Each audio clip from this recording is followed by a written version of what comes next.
And for more on the state of the pandemic, I'm joined by Dr. Amesh Adalja. He is a senior scholar at the Johns Hopkins University Center for Health Security. Dr. Adalja, welcome and thank you for joining us. What's the latest you're hearing from your medical colleagues around the country on the direction they see the virus going? I think it's universal that everyone sees our direction going in a very bad place. We're seeing this acceleration that we all predicted would happen as the weather got colder, as people moved a lot of their activities indoors, and as pandemic fatigue really set in.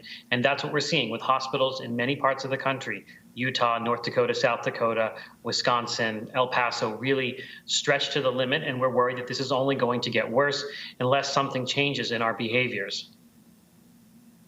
And Dr. Pfizer is saying that its COVID-19 vaccine is 90% effective, which certainly sounds like very good news. If that number is true, it's much more effective even than the seasonal flu shot. Is that correct? So tell us what this vaccine could mean for getting the pandemic under control.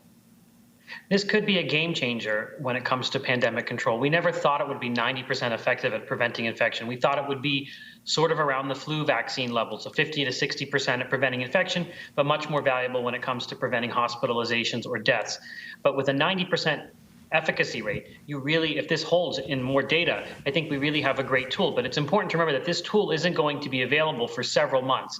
Remember, this is a 2-dose vaccine. There is a massive distribution process that needs to occur. So we can't let up right now thinking that this vaccine is going to save us. We're going to have to get through this winter without the vaccine. And maybe mid-2021 is when you're going to see the general public have a lot of access to this vaccine. So we can't stop doing what we've been recommending from the beginning in terms of face coverings and washing your hands and avoiding crowded and congregated areas. All of that still needs to continue.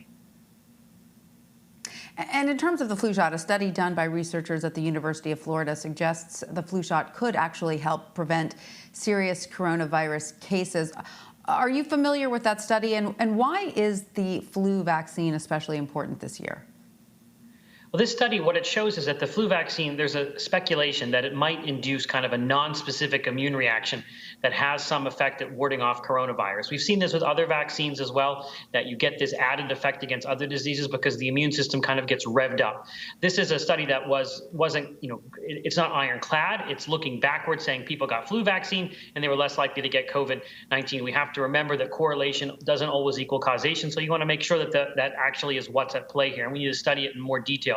The same is true for the tuberculosis vaccine that's used in other parts of the world. But that's one reason to get a flu vaccine. But the main reason to get the flu vaccine is because we are in flu season and we're already seeing flu cases, and we want to make sure that we have room in our hospitals to take care of COVID-19 patients. So if you get a flu vaccine, you're less likely to be hospitalized. So we'll have more room for COVID patients in the hospital. So that's the main reason that we want everybody to get flu vaccinated. And if we get this added benefit of COVID protection, that's great. But we already have enough good reasons to get a flu vaccine. So you are already seeing some flu patients in hospitals. Can you tell us, what is the flu looking like this year? Is it looking to be, a bad case? Because I know every year the flu shot is a little bit of an educated guess. Can you tell us on what the flu is projected to be like this season? Well, if you look at the Southern Hemisphere, which has the opposite flu season than we do, it was very, very light. And so far, even though we're having a trickle of cases in the United States, and I'm talking to you from Pennsylvania, there have been some cases here. They're much lower than what we would expect, but they are still occurring. And it has to do with the fact that a lot of the social distancing that we're doing, a lot of the face covering wearing that we're doing is also blocking influenza. And that's clearly what happened in places like Australia, where their flu season was 99% less than it was a year prior. But it is something we have to continue to remain vigilant for, because if we can prevent flu cases and flu deaths, that's also good in its own right. Absolutely. And Dr. Adalja, on Monday, the FDA approved emergency use of Eli Lilly's antibody drug to treat coronavirus patients with mild to moderate symptoms. How promising is this treatment for reducing the severity of the virus?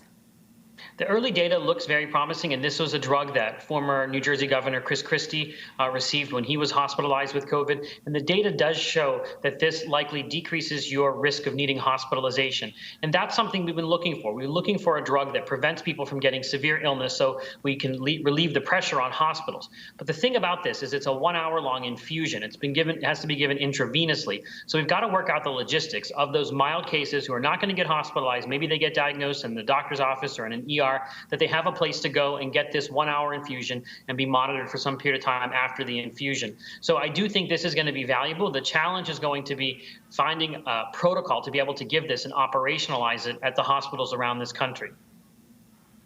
Right, it does sound a little involved. So what about the study that was led by a Cleveland clinic that says melatonin could help prevent COVID-19? Is this something we should take seriously? And are there perhaps other over-the-counter treatments thought to provide resistance to coronavirus at this time, or at least help boost our immune systems? There's no definitive evidence that any of this works. And if you look at the Cleveland Clinic study on melatonin, what it was an artificial intelligence study, kind of looking at the virus and looking at molecules that they think might be able to block it. This isn't a study actually in people. And I know people have gotten melatonin for coronavirus. It was actually listed as one of the drugs the president was taking when the president had COVID-19. But there's no definitive evidence that it works. All of these over-the-counter studies, really are what we call hypothesis generating. They need to be followed up with a randomized controlled trial so we can actually see, does this work? So it's not something I would recommend people take. They should talk to their doctor about taking it. And it's something that I think we want to hear more about and learn more about. And there may be some valuable things that are available over the counter, but the only way we're going to know is if they're studied in a rigorous, randomized, controlled fashion. So bottom line is we still need to move forward with the social distancing, mask wearing, washing our hands. Anything else you want to add to that list, Doctor? Avoiding crowded and congregated settings, being very mindful of who you're around, even those small gatherings where someone might be infected and not know it. That's where we're seeing the epidemiology shift to. It's these small gatherings in people's houses where people have let their guard down. That's what's driving these cases now in this winter surge we're seeing. So you start to feel secure if you're in a small gathering. You assume, what are the chances, that somebody here in this small group has coronavirus? I can probably take off my mask. And that's a big mistake, right? Right, because you don't know. Many of these patients have, or these people have very mild symptoms or no symptoms at all, but yet are contagious. And because you're around them in a small setting in your house, you know them very well, you might say this is a low risk type of situation. But that's now the new driver of spread. So you really have to be vigilant even in those settings and think about who you're around and what activities they partake in and whether or not they or you could be harboring the virus and spreading it to each other. So I think it's just important that we remain really aggressive with thinking about who our contacts are and not thinking any situation is totally without risk, because none of them are. All right. Well, Dr. Amesh Adalja, thank you so much for joining us. We appreciate it. Sure. Thanks.